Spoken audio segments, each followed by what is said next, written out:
you've got an absolutely fantastic yarn at home and you're not quite sure how to choose a pattern to use it in. Or you found a really gorgeous pattern, but for whatever reason you can't get hold of the yarn and you're not quite sure how to go about picking the right yarn in order to knit it and get fantastic results.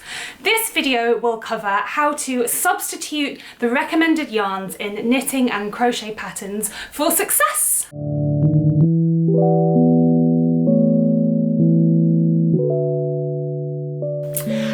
Welcome to the Crimson Stitchery, a video channel about making all things beautiful and useful. My name is Anushka. You can find me elsewhere online as Sawatelling, that's A Sawatelling, and links and relevant other stuff for this video can be found in the down bar here on YouTube. So, yarn substitution. This is something that came up in the recent video that I recorded called Knitting and Crochet on a Budget. There's a link on screen now if you still haven't managed to see that. And lots of people requested another video providing advice on how to go about this. Now, some people will be old hands at this, some people will just leap in fearless and live with the consequences. But I really got the impression that a lot of people were actually very, very unsure about how to go about doing this. What are the kind of things that you need to know, what are the things that you need to do, and how do you build up that knowledge. So hopefully this video is going to give you a little bit of confidence and lay a lot of groundwork for the things that you need to think about when substituting yarns. So for anyone that's still unsure about this, I'll just start by covering exactly why this is something that you might need or want to do. Number one, the recommended yarn is unavailable. The yarn that's been recommended in the pattern might have been discontinued, it might have been sold out, or it might be released in really, really small batches, especially if it's some kind of unique, yarn that's come from a very small producer or a farm, or it might be that it's hand dyed and that you just can't get hold of the yarn, or maybe they're not producing it anymore. There are various reasons for which the recommended yarn in a pattern might be unavailable to you. And of course, and more reasons might also be that the yarn is simply too expensive. Beyond your means, you're not willing to, drop hundreds of pounds on a particular project. Also, if you're using an older pattern or a vintage pattern, the yarn might be long discontinued. Reason two is that the fibres of the recommended yarn might not be actually suitable for you due to an allergy or a skin condition, either of yourself or the recipient or, anyone else that's going to be interacting with the finished knitted or crochet item. Or it might be that the care instructions are actually not suitable for your lifestyle or that of the recipient, whether or not things are or aren't machine washable, if there's certain types of treatments that they need, such as dry cleaning, or if you simply just desire to make an object for a different purpose for which it has actually been intended, you might need to choose a different yarn with a completely different fibre content. Number three, you might already have yarn at home and you need to find a purpose for it. You're looking for a project in order to knit from your stash, or maybe you were given yarn or you bought it while you were on holiday. There's all sorts of reasons why yarn has followed me home. I've made a whole video about it, in fact. Or even maybe you've just amassed lots of yarn that's a similar colour or that's from the same brand or the same yarn line, and you just want to make something with your leftovers and your scraps, and you're looking for a project in which they will be suitable. So it could just be that you've got yarn anyway for some reason, and you just are looking to try and figure out how to know if they'll be suitable for a project. And reason number four for which you might need to substitute yarn could be because you're looking for a very specific colour. This is something that is really, really personal, and it might be that the recommended yarn, it's lovely, you like the fibres are okay, you don't mind the price, but actually there's just a specific colour that you have in your head, or maybe there's a tone of a colour that is particularly flattering to you and your skin tone, and it's just not available in the existing yarn range, and you need to go out and look for something that will scratch that itch and satisfy that urge, find exactly the right shade of red or grey or green or whatever it is that just works for you, that that you're going to love and use all the time. So those are, I think, the four main areas in which I think that you might have to substitute a yarn. Of course, there are probably loads more reasons, but now that hopefully you've got an idea about why this is something that you should really learn how to do, let's get straight to it and cover how exactly one might go about substituting yarn and making those choices. So this is quite a big area, and it essentially requires confidence and knowledge of textiles, of fibres, of particular yarns, of understanding how they work and how they function.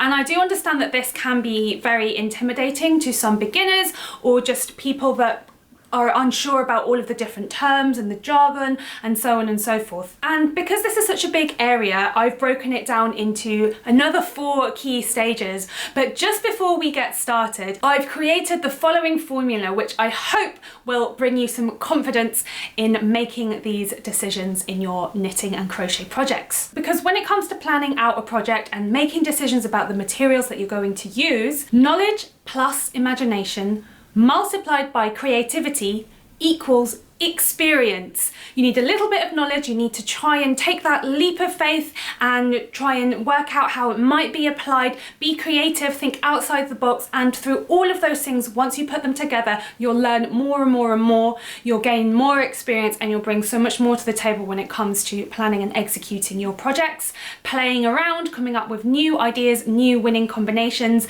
maybe sometimes some failures, but again, that is contributing to the knowledge that you will gain about yarns, fibres and materials. So with that in mind, let's walk through the 4 main stages that I've devised that you should go through when you're intending to substitute yarn in your project. The first step is to analyze the recommended yarn in detail. So this requires going into the specification page on the pattern that you're looking at. Often it's a little column or a paragraph where they talk about the yarn that they've recommended, the meterage or yardage per unit, you know, per 50 grams or 100 grams, whatever it is. And it should hopefully include the fibre content of the yarn, you know, as well as the brand and everything like that. And it will also include information on the tension. Depending on the type of pattern that you use, these days tension is referred to per 4 inches or 10 centimeters, but if you're using an older pattern or a very, very specific stitch pattern itself, it might be that it's in smaller or larger units. But you just need to look at the exact information on the recommended yarn that you can glean. If there isn't actually that much information available in the pattern, you could look elsewhere. If it's in a book, it could be that there's a glossary or an index where there's more information about the yarn. You could just turn online, do some research on Ravelry or Instagram, see if someone's knitted the pattern before or things that are similar to try and figure out some more information about the yarn and its characteristics. And you could also look at the website yarnsub.com, which is a really, really handy tool. It's a database where it just literally lists out all of the basic and fundamental specs about each yarn. So alongside getting all of the information about the specific yarn, its weight, its fibre content, its construction, its ply, you're comparing this to the specified tension in the pattern to try and imagine essentially what the handle of the finished fabric is going to be like. And well, whilst you're doing this, you do need to have some kind of basic comparison in terms of the standard tension that specific yarn weights are knitted at. As a quick example, if you're knitting with a super bulky yarn, so something that's really, really big, you might expect to have anything from 8 to 13 stitches per 4 inches. So if you see some kind of pattern where you only have 6 stitches per 4 inches, you know that the yarn is going to have been spread out over a much larger area, so it's going to be much holier. Another straightforward comparison is when you look at fingering or 4-ply weights yarn, so the very thin yarn, typically it would be knit at a standard tension of around 27 or 28 stitches per 4 inches. But if you use that yarn for a sock pattern, which is what I recommend for my patterns like this one, birch ply socks, you would typically knit it much tighter. So instead of at 28, you might knit it at 34 to 38 stitches. And you can imagine that that standard tension of 28 stitches, there's been more stitches crammed into the same area, which means that it's going to be much denser, much tighter and much firmer, which for a pair of socks is going to be totally suitable and desirable, exactly what you want. So it's really that tension or the gauge at which you're knitting the yarn that is really going to affect the finished fabric, but lots of other things do contribute as well. And this is really what you're trying to do. You're trying to figure out how the finished garment is going to feel, for which you have to really use your imagination. And you can get an idea of this also by looking at the pattern photography, but just beware that because of, you know, styling and, you know, photography tricks, sometimes things can appear differently in patterns to in person. For example, things could look really like sexy and chic in a pattern, and then, you know, the actual thing might end up be really like stiff and bulky and kind of really hold its form really strongly. But, you know, in terms of how like one's holding oneself, and manipulating the fabric, it can give different kinds of impressions. So as well as the yarn weight and the tension, also be aware of the yarn construction. And in the most basic manner, there are two main types of spinning. One is worsted spun, which basically means that the fibres have been combed together so that they're very smooth and very, very flat. And then there's woolen spun, which is what you might expect for a traditional Shetland yarn, something like that, which is where the fibres are allowed to kind of sit against each other. They're twisted more loosely and they're not pulled really, really flat. So understanding whether a yarn is woolen or worsted spun will also affect the finished fabric qualities. Going back to the idea of the very lightweight 4-ply yarn, if you knit a 4-ply yarn on very big needles, so say you want to produce a stitch count of 22 stitches in 4 inches instead of the 28, if you use a worsted spun yarn where it's very, very smooth, you're going to see all of those holes between the stitches, you know, because it's been stretched out. You're going to see the holes much more clearly.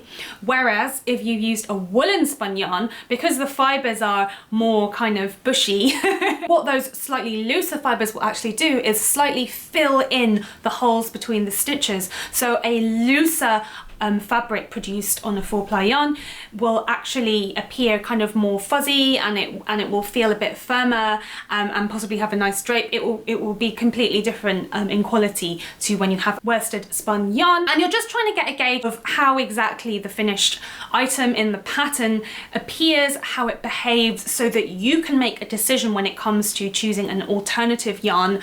Are you going to look for exactly the same effect that you want to mimic, or actually are you going to do something totally different because you want to do something that is actually right for you, your plans and your desires? So on that note, the next step is to consider the object's characteristics. So I just use the word object here because it might not be a garment, it might be an accessory, a pair of socks, a shawl, you might be knitting a toy, or you might be knitting a blanket. So we'll just call it an object, a textile object. And you need to think about how exactly you want to use that item.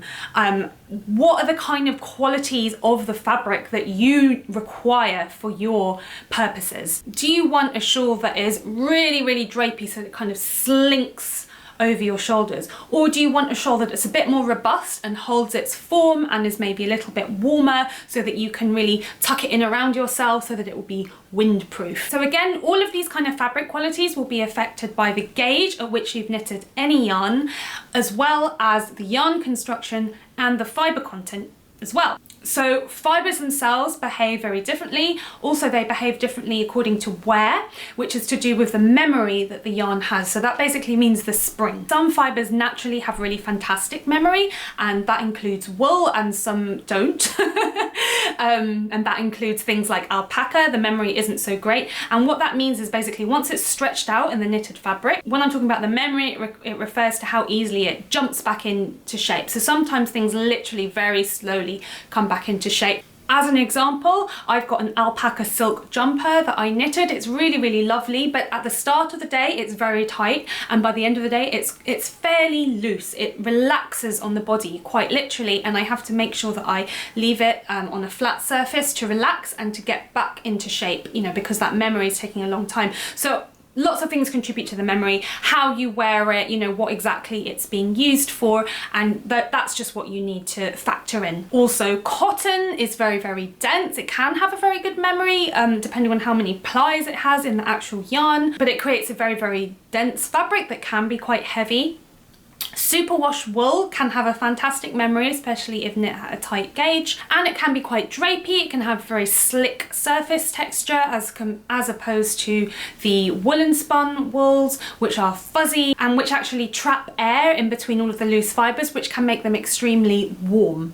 So different fibres, different yarns are all going to produce different effects, and although it can seem very overwhelming because it can seem like the options and the combinations that you can combine are limitless, actually, you know, as you become more experienced and try out different fibres and different yarns, you will start to get a handle on what to expect from every individual yarn. The third stage is to compare and contrast. So once you've analysed the recommended yarn in the pattern, you then need to decide if you want to go out and look for something as similar as possible, or if you actually want to make a completely different choice. And you will be able to make those decisions once you've figured out all of the specs. So the traditional route is to start by looking for a yarn of the same weight and as similar as possible fibre content. But even when you do choose yarns with the exact same weight as what's been recommended, if you go from a DK to a DK yarn, the slight differences in manufacturing can actually result in a different finished fabric. And of course, you can expect some differences if you've gone for a completely different fibre as well. But once you've got to this stage, you've just got to make a decision. Try and figure out what's on the market, what's available to you for your budget, for your skin type, for your required needs. And there are going to be places where you're looking at yarns that are very similar in some areas and some yarns that are slightly different in the other areas. I would imagine that the only situation in which you would get an alternative yarn to one that's been recommended in the pattern would be actually if you have managed to figure out what the wholesaler for the yarn actually was, so the actual basic base fibre itself, because sometimes you can actually get the same type of yarn that's been produced with the same fibres by the same mill, but maybe it's been produced in different colours for different companies, or it's got different packagings, or you know, there are other things, but it's actually the same product, it's just, yeah, kind of got different packagings. But actually, having said that, even when yarns are actually the same basic material but are different colours, due to the various different dyeing methods, the final yarn can actually have some differences, especially when it comes to natural yarns, things that have been bleached or haven't been bleached, or if you've gone for some kind of special farm yarn that has been dyed on different coloured sheep fleeces, like black fleece or white fleece or grey. You know, there are lots of different other factors that can actually still contribute to the gauge. So that leads me to point number 4, the end and also the beginning, which is to swatch, swatch and swatch again. Now, swatching is bizarrely controversial in the knitting and crochet world, or at least it seems to be. There's sort of this official line that people that work in the industry, either as pattern designers or teachers or yarn shop owners or whatever it is, recommend swatching, and then there's sort of like this rebellious undercurrent that says I'm never going to swatch. But there are lots of different reasons to swatch. I'm only going to cover it briefly here, so do let me know in the comments down below if you would be interested in more videos on this subject. But basically, when you are knitting exactly from a pattern using the recommended yarn, when you swatch, you're mainly swatching to check that you have the same tension as what the pattern writer had.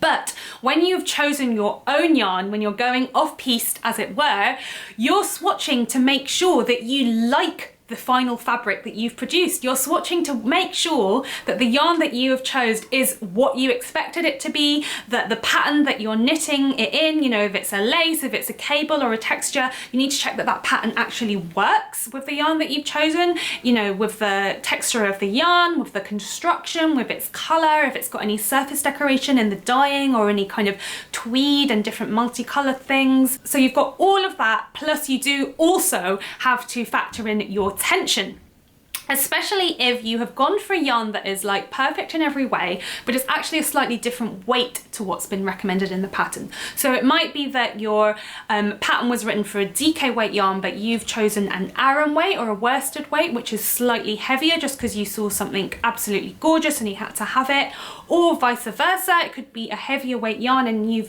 realize that 4-ply weight yarn, fingering weight, is actually much cheaper, so you can buy, you know, as much yarn as you need of like a really lovely luxurious yarn, and it still comes in less than what the recommended pattern cost. Again, lots more tips about knitting on a budget in my video. So if there's any possibility that actually your finished tension is going to be different because you've chosen a different yarn weight, then you definitely need to swatch, because you need to make sure that you're going to be casting on the right size for you. And that's not just for garments, that's also for shawls. You know, you don't want to have a shawl that's too small or far too ginormous, or, you know, a blanket or whatever it is.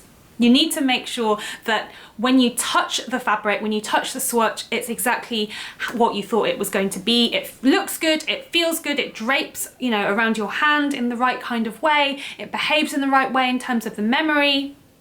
it's definitely suitable. And again, if you're knitting on a budget and that's the reason that you're substituting yarns, I would recommend buying one ball at a time of the substitute yarn and doing all of those swatches, maybe doing several swatches with different needle sizes to make sure that you've definitely got the exact right effect that you are looking for. So swatching is the end and the beginning, because it might be that you've done your swatch and actually it just doesn't quite work out, but never fear, you might be able to use that yarn for a different project, in which case you'll be starting this process all over again. Or it might be that it's the beginning of the rest of the project, or just the beginning of much more swatching. But when it comes to swatching, just think about it in terms of the importance of touch. You need to touch the finished fabric. It would be the same thing if you were choosing a fabric for a dress, or if you were going into a shop to choose a garment that was for a special occasion. You would want to touch the finished fabric. You would want to feel it, you'd want to imagine how it would be on your body, how it would interact, how it would behave. And when it comes to the knitting and the crochet, you are actually creating the fabric from scratch, and you're not going to get a full sense of how the finished item is going to be until you've tried it on at the end, or see it all come together if it's a different type of object. And so you need to have that swatch as your tool to make sure that it is what you thought it was going to be. Just see it as a worthwhile investment, a small activity, something that you could do in front of the telly, that you could do on the bus, or even in between tasks, say you're baking sourdough bread. Between proofs. Don't think of it as a chore, think of it as an exciting opportunity to test out your hypothesis. And that brings me back to the formula that I created for this video, which is knowledge plus imagination times by creativity equals experience. Learning about fibres and textiles should be a lifelong process that will accompany the craft, and you'll make new discoveries, and there'll be new innovations in the industry, and new products will be created, and we'll just keep learning new things, and that's really part of the fun. I hope that this has inspired you just to dip your toe into the water, as it were. And remember not to be afraid of making mistakes. I make mistakes all the time, and it just means that I have more knowledge overall. I've been doing this for a really long time. I still get things wrong, but often I do hit on a winning combination that just makes it so satisfying and makes me come up with something truly unique. Creatively, it means that I've got more control, not only of the decisions that I make in my project, but also control in terms of what companies I want to support, where I want to put my money, and how much money I want to and am able to spend on projects. It's not something that I'm ashamed of, it's something that stretches and pushes our creativity, and that is just to be welcomed. So that's everything from me today for this video. I hope that you have enjoyed it, and I really hope that for those of you who are new to this, that I have given you some confidence, and maybe for those of you who've tried it out already, maybe I've given you a few things to think about. But I would absolutely love to know if you've got any other advice to share. Are there some other things that we should consider, or are there particular tricks that you know that work, that you found out for yourself and that you're willing to share for newbies? Please do share them in the comments down below. It's always such a wonderful educational experience to pool our knowledge in this way and help people out, and especially on my recent videos, people have shared so many really amazing ideas. It's so great to bounce ideas off each other and just see if we can all pick up something new together. If you've enjoyed this video, please do give me a thumbs up and hit subscribe if you haven't done so already. Drop me a comment down below, and lastly, do let me know if you'd like any more videos about swatching, or if in general there are any more questions that you have about substituting yarns. If there are any other concerns that you have that I haven't managed to cover in this video, drop me a comment down below and maybe we'll think up a new video idea together. The Crimson Stitchery is a video channel about making all things beautiful and useful. It features a lot of tips and tutorials and talk-torial videos, and I also have a fortnightly craft podcast where I show off everything that I've been making recently in knitting, crochet, mending, sewing, and I dabble in other things like gardening, herbalism, foraging, and things like that. So I hope to see you here soon. Take care. Bye bye.